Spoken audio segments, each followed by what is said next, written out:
మన ప్రభువును రక్షకుడైన యేసుక్రీస్తు పరిశుద్ధమైన నామమున కూడి వచ్చిన మీకు అందరికీ వందనాలు తెలియజేయుచున్నాను. అందరికి వందనాలు.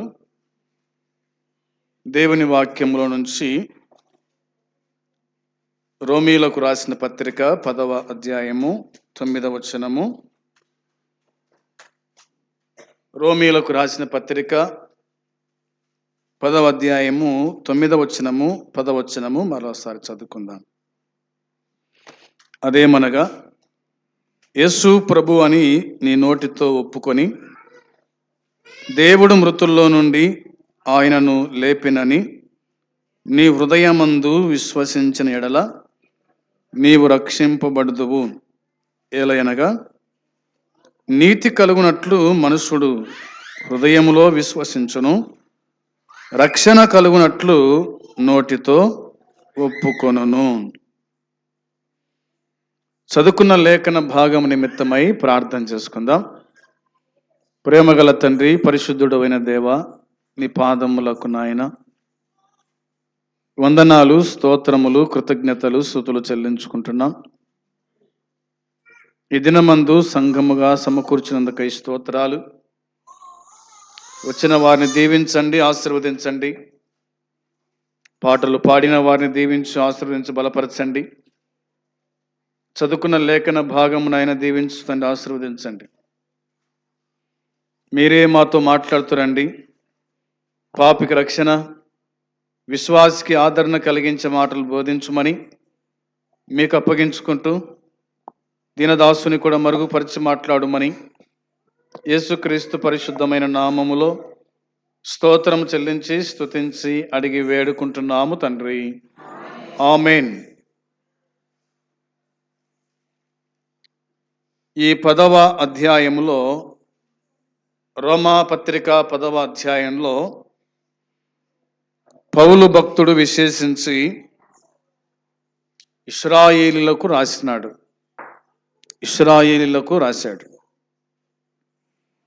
ఇశ్రాయేలు రక్షణ పొందాలని నా హృదయాభిలాషమయు వారి విషయమే నేను దేవునికి చేయు ప్రార్థనయునై ఉన్నది అని మొదటి వచనం మనకు చెప్తూ ఉంది. ఇశ్రాయేలీయులు రక్షణ పొందాలి అనేది పౌలు యొక్క ఆశ.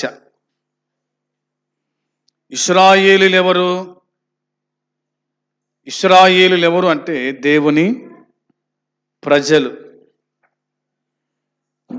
ప్రజలు, అబ్రహాము సంతానం. వారు రక్షణ పొందాలి అని ఆయన ఇష్టపడుతూ ఉన్నాడు. అందరూ రక్షణ పొందాలి, అందరూ అంతటా మారు మనసు పొందాలి. ఏ ఒక్క ఆత్మ నశించి నరకానికి వెళ్ళకూడదని పౌలు యొక్క ఆశ, ఆవేదన. పౌలొక్కడే పరలోకం పోయి తన కుటుంబీకులు పరలోకం పోకపోతే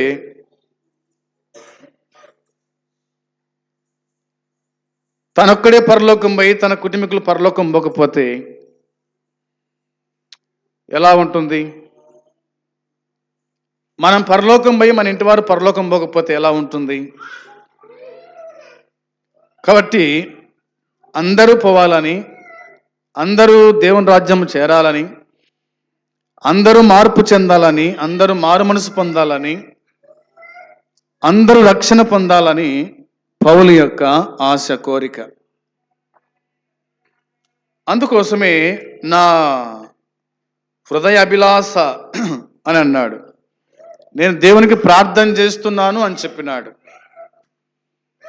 కాబట్టి మనము మన కుటుంబీకులందరం కూడా రక్షణ పొందాలని, మనము మన కుటుంబీకులందరూ కూడా దేవుని మందిరానికి రావాలని మనము ప్రార్థన చేయాల. మనం ప్రార్థన చేయకపోతే కనుక మనమే నేరస్తులమవుతాం. అవునా? నేరస్తులమవుతాం. కాబట్టి కుటుంబం అంతా రక్షణ పొందాలి, కుటుంబం అంతా దేవుని సన్నిధిలో ఉండాలి, కుటుంబం అంతా దేవుని రాజ్యంలో ఉండాలి అని పౌలు యొక్క ప్రార్థన అనేది అర్థమవుతుంది. రెండవ వచనం చెప్తున్న మాట ఏమిటంటే, వారు దేవుని యందు ఆసక్తి గలవారని వారిని గురించి సాక్ష్యమిచ్చుచు ఉన్నాను, అయినను వారి ఆసక్తి జ్ఞానానుసారమైనది కాదు అన్నాడు. వారి ఆసక్తి జ్ఞానానుసారమైనది కాదంట. ఆసక్తి జ్ఞానానుసారమైతే మేలు, బాగుంటుంది. ఆసక్తి ఉంది కానీ అది జ్ఞానానుసారమైన ఆసక్తి కాదు. అందుకని వారు దేవుని వద్దకు రాలేకపోతున్నారు, దేవుని అనుసరించలేకపోతున్నారు, దేవుని వెంబడించలేకపోతున్నారు. అందుకోసమే ప్రార్థన అని అన్నాడు. 3వ వచనం చూడగా, వారు దేవుని నీతి నెరగక తమ స్వనీతిని స్థాపింపబూనుకొనుచు దేవుని నీతికి లోబడలేదు అంట. దేవుని పిల్లలే దేవుని నీతికి లోబడలేదంట. లోబడితే ఆశీర్వాదం ఉంటుంది, లోబడకపోతే శాపము ఉంటుంది. లోబడిన వారికి దీవెన, లోబడని వారికి అది శాపంగా మారుతుంది అనేది గుర్తుంచుకోవాలి. కాబట్టి ఎవరు కూడా తమ స్వనీతి ప్రకారంగా, తమ సొంత ఆలోచన ప్రకారం నడవకూడదని, దేవుని చట్టం ఏం చెబుతుందో ఆ చట్ట ప్రకారం నడవాలని పౌలు ఆశించి వ్రాసినట్టుగా వాక్యం చెప్తోంది. 4వ వచనంలో, విశ్వసించు ప్రతి వానికి నీతి కలుగుటకై క్రీస్తు ధర్మశాస్త్రమునకు సమాప్తి అయి ఉన్నాడు అనే మాట. విశ్వసించు ప్రతి వానికి నీతి కలగడానికి. విశ్వసించిన వాడు నీతిమంతుడవుతాడు, విశ్వసించని వాడు అవినీతిమంతుడవుతాడు. విశ్వసించిన వాడు దేవుని కుమారుడు అవుతాడు, విశ్వసించని వాడు సాతాను కుమారుడు అవుతాడు. విశ్వసించిన వాడు పరలోక సంబంధి, విశ్వసించని వాడు భూలోక సంబంధి అవుతాడు అనేది ఈ వచనం గుర్తు చేస్తూ ఉంది. 5వ వచనం, ధర్మశాస్త్ర మూలమగు నీతిని నెరవేర్చువాడు దాని వలననే జీవించునని మోసే వ్రాయిచున్నాడు. 7వ వచనం 6-7, అయితే విశ్వాస మూలమగు నీతి ఇలాగూ చెప్పుచున్నది, ఎవడు పరలోకములోనికి ఎక్కిపోవును అనగా క్రీస్తుని క్రిందికి తెచ్చుటకు, లేక ఎవడు అగాధములోనికి దిగిపోవును అనగా క్రీస్తుని మృతుల నుండి పైకి తెచ్చుటకు అని నీవు నీ హృదయములో అనుకొనవద్దు అని ఉంది.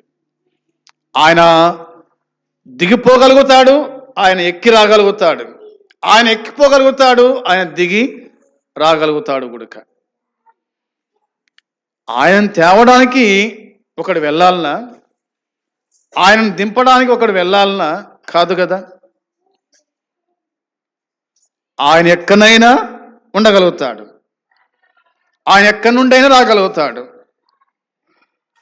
అనేది మనకు అర్థమవుతూ ఉంది. అందుకే 8వ వచనంలో రాయబడిన మాట అదేమని చెప్పుచున్నది, వాక్యము నీ యొద్దను, నీ నోటను, నీ హృదయములోనూ ఉన్నది, అది మేము ప్రకటించు విశ్వాస వాక్యమే అన్నమాట రాయబడి ఉంది. వాక్యము నీ యొద్దను, నీ నోటను, నీ హృదయములో ఉన్నది. వాక్యము నీ యొద్ద ఉండాలి, వాక్యము నీ హృదయములో ఉండాలి, వాక్యము నీ నోట ఉండాలి. వాక్యము నీ యొద్ద ఉండాలి అని వాక్యం చెబుతూ ఉంది. అనగా యేసుక్రీస్తు ప్రభు ఆయన మన యొద్ద ఉండాలి, మనము ఆయన యొద్ద ఉండాలి. మన నోట్లో ఉండాలి దేవుని వాక్యం, మన హృదయంలో ఉండాలి దేవుని వాక్యం. హృదయంలో దేవుని వాక్యం ఉండాలి, నోటిలో దేవుని వాక్యం ఉండాలి, మన యొద్ద దేవుని వాక్యం ఉండాలి. అనగా దేవుడు మన యొద్ద ఉండాలి అని చెప్పాడు. అదే మేము ప్రకటించు విశ్వాస వాక్యం. మేము ప్రకటించే విశ్వాస వాక్యం అదే, మేము చెప్పే వాక్యం అదే, మేము బోధించు వాక్యం అదే అని పౌలు గట్టిగా చెప్పినాడు. అందుకే యేసు ప్రభు అని నీ నోటితో ఒప్పుకొని, యేసు ప్రభు అని నీ నోటితో ఒప్పుకోవాలా. యేసు ఎవరు? ఆయన ప్రభు అనగా పరిపాలించువాడు. నీ నోటితో ఒప్పుకో అన్నాడు. మనము యేసు ప్రభువును దేవుడని ఒప్పుకోవాలా. రెండవదిగా, దేవుడు మృతుల్లో నుండి ఆయనను లేపెనని నీ హృదయమందు విశ్వసించిన ఎడల నీవు రక్షింపబడదువు. యేసు ప్రభు అని నువ్వు ఒప్పుకోవాలి నోటితోనిక.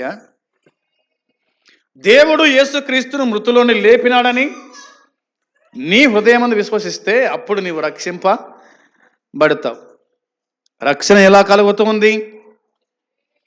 రక్షణ ఎలా కలుగుతుందంటే నీ నోటితో ఒప్పుకోవాలా, హృదయమందు విశ్వాసం ఉంచాలా, అప్పుడు నీవు రక్షించబడతావు అనేది ఈ వచనం జ్ఞాపకం చేస్తుంది. అందుకోసమే మనం ఒప్పుకునేవారుగా ఉండాలి. ఆయన ఒప్పుకోవాలా, ఆయన ప్రభు అని ఒప్పుకోవాలా, ఆయన దేవుడని ఒప్పుకోవాలా, ఆయన మనల్ని తన రాజ్యము చేర్చుకుంటానని ఒప్పుకోవాలా, ఆయనే సమస్తమునకు ఆధారభూతుడని మనము ఒప్పుకునేవారుగా ఉండాలని దేవుని వాక్యం చెబుతూ ఉంది. ఎవరి ముందు మనం ఒప్పుకోవాలా ఆయనను అంటే? చూడండి, లూకాసు వార్త 12:8, లూకాసు వార్త 12వ అధ్యాయము 8వ వచనము చూడగా, మరియు నేను మీతో చెప్పినదేమనగా నన్ను మనుషుల ఎదుట ఒప్పుకొను వాడెవడో మనుష్య కుమారుడు దేవుని దూతల ఎదుట వానిని ఒప్పుకొనును. మనుషుల ఎదుట నన్ను ఎరగనని వానిని నేను ఎరగనని దేవుని దూతల ఎదుట చెప్పుదును అన్నాడు. మనం ఎవరెదుట ఒప్పుకోవాలంట? మనము మనుషుల ఎదుట మనము దేవుణ్ణి ఒప్పుకోవాలా. అప్పుడు దేవుడు ఏం చేస్తాడు? దేవుని దూతల ఎదుట ఆయన మనల్ని ఒప్పుకుంటాడు. మనం ఒప్పుకుంటే ఆయన ఒప్పుకుంటాడు. మనము ఎరగము అంటే ఆయన కూడా మనల్ని ఎరగను అంటాడు. అంతేమీ లేదు. మనము దేవుని గణపరిస్తే ఆయన మనల్ని గణపరుస్తాడు. మనం దేవుని గణపరచకపోతే ఆయన కూడా మనల్ని గణపరచడు. మనము దేవుని మయంపరిస్తే ఆయన మనల్ని మయంపరుస్తాడు. మనము దేవుని మయంపరచకపోతే ఆయన కూడా మనల్ని మయంపరచడు. మనము దేవుని నమ్మకపోతే నరకానికి వెళ్తాం, దేవుని నమ్ముకుంటే కనుక పరలోకానికి చేరుతాం అనేది వాక్యం చెబుతుంది. అందును బట్టి మనుషుల ఎదుట మనం దేవుని ఒప్పుకోవాలా. ఆయన క్రీస్తు అని, ఆయన ప్రభు అని, ఆయన యేసు అని, ఆయనే రక్షకుడని మనం ఒప్పుకుంటే ఆయన మనల్ని ఒప్పుకుంటాడు అనేది దేవుని వాక్యం చెబుతుంది. ఇలా వాక్యములు రాయబడిన మాట చూడండి, జ్ఞాపకం చేస్తాను. అపోస్తుల కార్యం 8వ అధ్యాయంలో ఇలా రాయబడింది. అపోస్తుల కార్యము 8వ అధ్యాయము 36వ వచనం చూడండి. 8వ అధ్యాయము 36వ వచనములో, వారు త్రోవలో వెళ్ళుచుండగా నీళ్లున్న ఒక చోటికి వచ్చినప్పుడు నపుంసకుడు, ఇదిగో నీళ్లు, నాకు బాప్తిసమిచ్చుటకు ఆటంకమేమని అడిగి రథము నిలుపుమని ఆజ్ఞాపించను. ఆ ఫిలిప్పు నపుంసకుడు ఇద్దరును నీళ్ళలోనికి దిగి అనే మాట రాయబడింది. ఈ బైబిల్ ఎటుంది? చదవండి ఒక మాట. ఫిలిప్పు నీవు పూర్ణ హృదయముతో విశ్వసించినలా పొందవచ్చునని చెప్పాను. అతడు యేసుక్రీస్తు దేవుని కుమారుడని విశ్వసించుచున్నానని ఉత్తరమిచ్చాను. ఫిలిప్పు నపుంసకుడు నీళ్ళలోనికి దిగిరి బాప్తిసం ఇచ్చాను అనే మాట కనిపిస్తుంది. అంటే నువ్వు ఒప్పుకుంటే కనుక నేను నీకు బాప్తిసము ఇస్తాను. యేసుక్రీస్తు దేవుడని ఒప్పుకుంటే కనుక నేను బాప్తిసము ఇస్తాను. ఒప్పుకోకపోతే బాప్తిసం ఇవ్వడానికి వీలు కాదు. అవునా? అందుకనే బాప్తిసం ఇచ్చేటప్పుడు అడుగుతారు దేవుని సేవకులు, ఎందుకోసం నువ్వు బాప్తిసం తీసుకుంటున్నావు అని. ఆయన నిజమైన దేవుడేనా, లోకరక్షకుడేనా, నీ పాపాల కోసమై చనిపోయి సమాజబడి తిరిగి లేచినాడా అని నువ్వు ఒప్పుకుంటే గనుక నీకు బాప్తిసం ఇవ్వబడుతుంది. ఒప్పుకోకపోతే నీకు బాప్తిసము ఇవ్వబడదు అనేది దేవుని వాక్యం గుర్తు చేసుకుంటుంది. కాబట్టి నపుంసకుడు ఒప్పుకున్నాడు, అందుకోసమే ఫిలిప్ ఏం చేసినాడు, బాప్తిసం ఇచ్చినాడు. నపుంసకుడు ఒప్పుకోకపోతే గనుక ఫిలిప్పునకు కూడా బాప్తిసం ఇచ్చే అధికారము లేదు అని దేవుని వాక్యమే మనకు జ్ఞాపకం చేస్తుంది. కాబట్టి ఒప్పుకుంటే నీకు బాప్తిసం ఇస్తారు, ఒప్పుకోకపోతే నీకేమాత్రం కూడా బాప్తిసం ఇయ్యరు అనేది లేఖనము చెబుతూ ఉంది.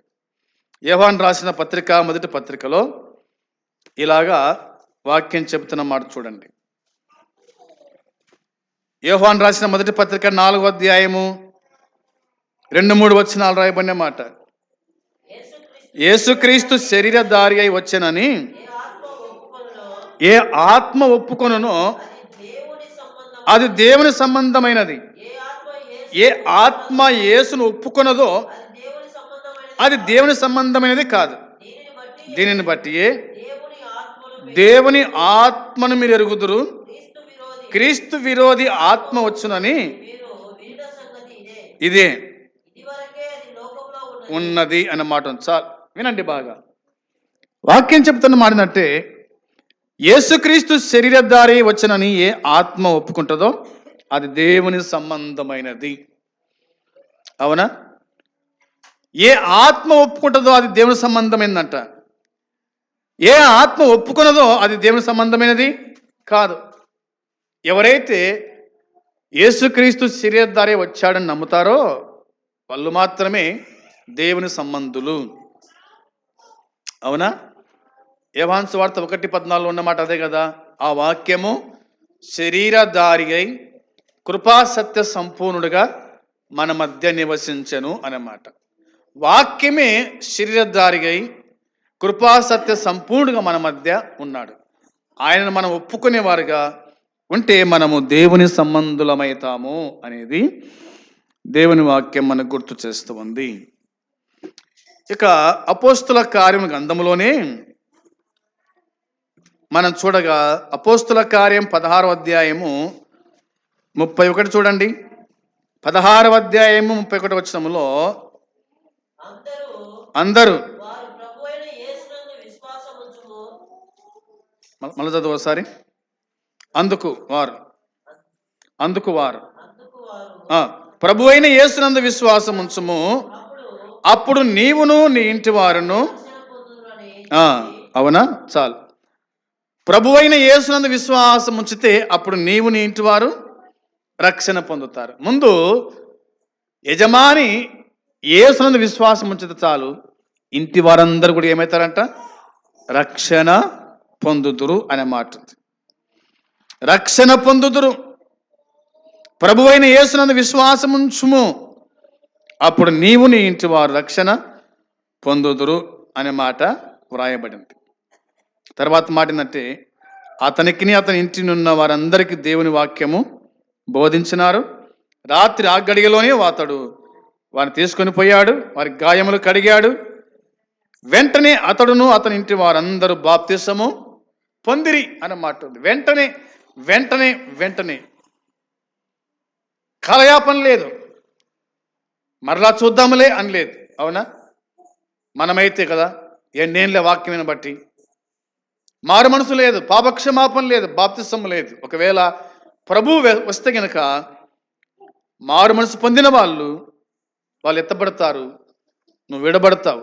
నీ పరిస్థితి ఏమిటి, నీ గతి ఏమిటి అనేది ఒక్కసారి ఆలోచించి. శిరసాల నాయకుని కుటుంబం అంతా కూడా ఒక్క రాత్రిలోనే, ఆ సమయంలోనే వారు విశ్వసించారు, ప్రభువు దేవుడని ఒప్పుకున్నారు. వెంటనే వారు రక్షణ పొందినారు, వారు దేవుని రాజ్యంలో నిరంతరము ఉన్నారు.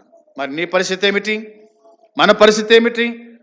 మనం రక్షణ పొందకపోతే గనక మనకు దేవుని రాజ్యము లేదు అనేది వాక్యం మనకు చెబుతుంది. అందుని బట్టి మనం రక్షణ పొందాలా అనేది వాక్యం రాయబడిన మాట. చివరికి ఒక మాట చూడండి, యోహాను సువార్త 20వ అధ్యాయము, యోహాను సువార్త 20వ అధ్యాయము 26వ వచనం, 20వ అధ్యాయము 26వ వచనములో 8 దినములైన తర్వాత ఆయన శిష్యులు మరల లోపల ఉన్నప్పుడు తోమ వారితో కూడా ఉండెను. తలుపులు మూయబడి ఉండగా యేసు వచ్చి మధ్యను నిలిచి అనెను. తోమాను చూచి, ప్రభు, నీ వ్రేలుడు చాచి చూడుము,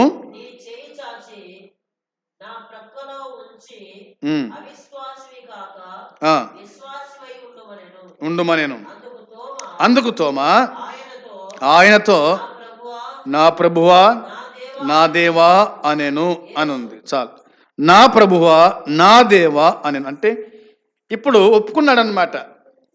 శిష్యులు చెప్పిన మాట వినలేదు, అవునా?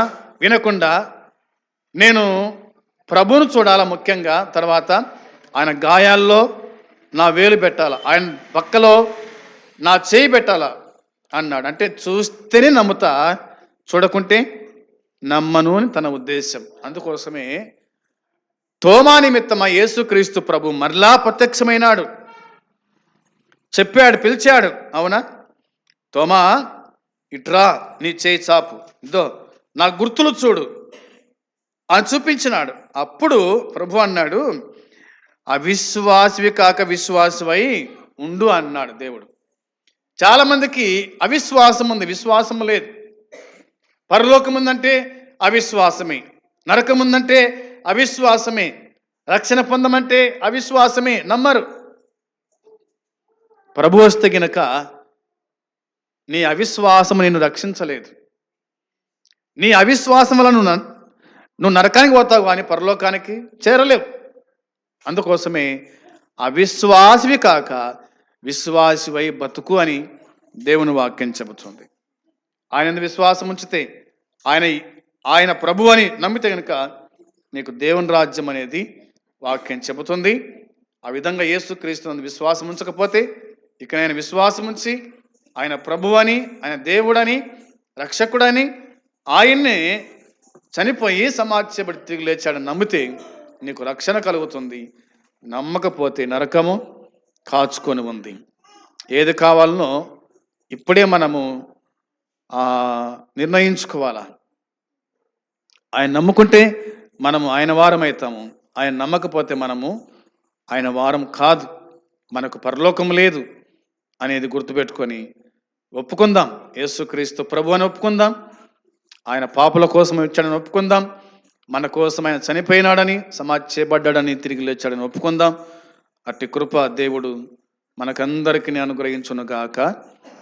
ఆమేన్. పరమ తండ్రి, మీకు స్తోత్రం, స్తుతులు చెల్లించుకుంటున్నాం. మీరు అందించిన లేఖన సత్యం దీవించండి, ఆశీర్వదించండి. ఎంతమంది వినగలిగారో వారి జీవితాల్లో కార్యం జరిగించండి. నువ్వు ప్రభుడవని, దేవుడవని అందరూ కూడా విశ్వసించినట్లుగా సహాయం చేయమని, కృప చూపించమని మీకు అప్పగించుకుంటూ, కూడి వచ్చిన పిల్లలు, యవనస్తులు, పెద్దలు, వృద్ధులను దీవించి ఆశీర్వదించండి. అందరూ రక్షణ పొంది మారు మనసు పొంది నీ రాజ్యం చేరే కృప దయచేయమని యేసుక్రీస్తు పరిశుద్ధమైన నామంలో ప్రార్థించి అడిగి స్తుతించి వేడుకుంటున్నాము తండ్రి. ఆమేన్. పరలోకమందున తండ్రి ప్రేమ, మన ప్రభువు అయిన యేసుక్రీస్తు కృప, పరిశుద్ధాత్మ అన్యోన్య సహవాసము సన్నిధి కూడి వచ్చిన మనకు సకల పరిశుద్ధులకు ఇప్పుడు ఎల్లప్పుడు సదాకాలము తోడై ఉండునుగాక. ఆమేన్. అందరికీ వందనాలు.